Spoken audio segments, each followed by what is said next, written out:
Hello everyone. So in this lecture we are going to start talking about website hacking.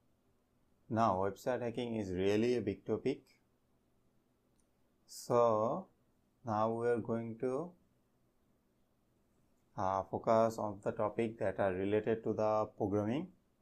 So first of all we are going to learn how website work, how technology is used, the request and the responses, and we are going to learn how to communicate with website from our Python program.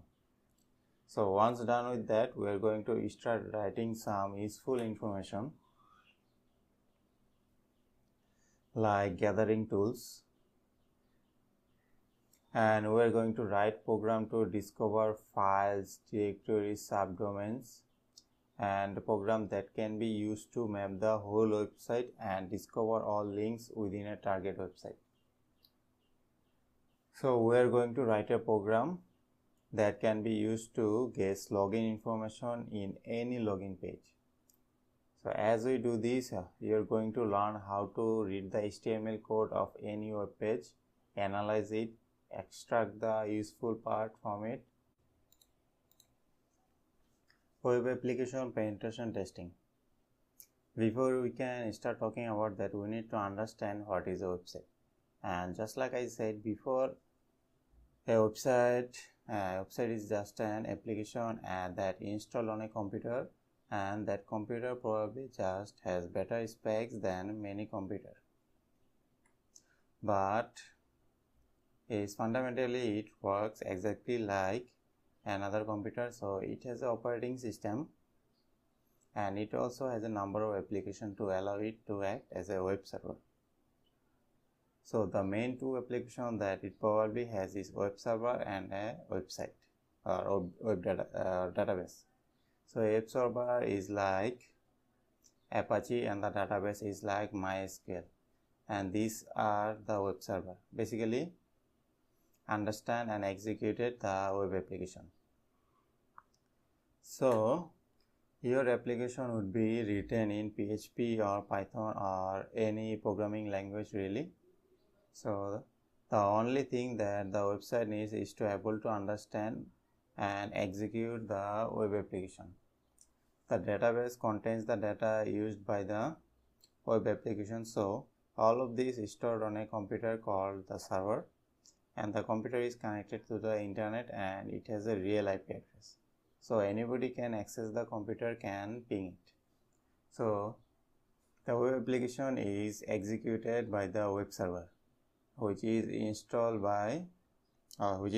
on your server on your target. Therefore, anytime when you execute or request a page or you run the web application, it actually executed on the web server and is not executed on the client's computer. So it gets executed on the web server and it sends the HTML page which is ready to read the target person or the client.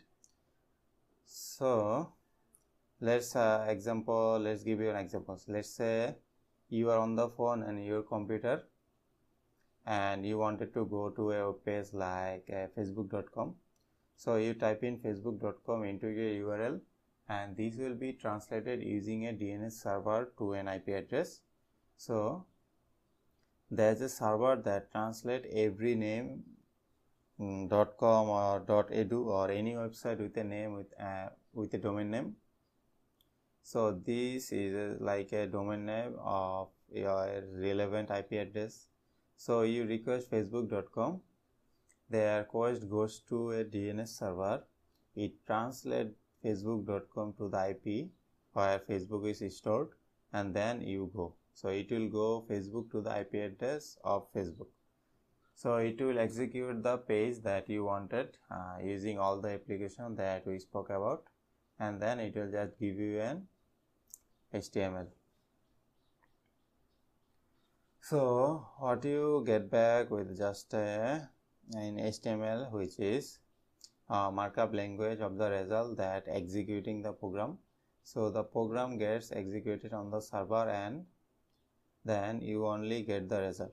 So this is very important because in the future if we wanted to get anything executed on the web server, and if you wanted to like shell a very short of virus that you want to execute on your target computer, then we need to send it to the language that the web server understands.